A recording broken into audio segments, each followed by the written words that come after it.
होली है। अरे हो गए हाँ दे जब होली रही तब मनाबे नहीं तो आज ले होली मनावत है। आज नहीं है ना। अपन गत ले जा सुधार आज ने जावे ना गली में सब लोग देख के हंसी कुछ नहीं करे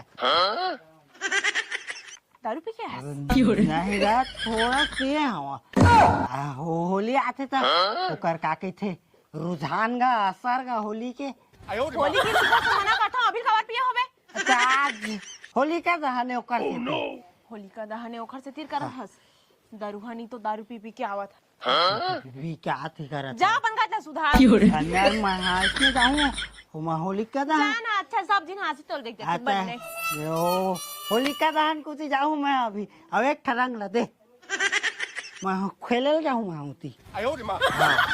आज होली का दहन जलाऊं मैं हाँ दे अपन गत ले सुधार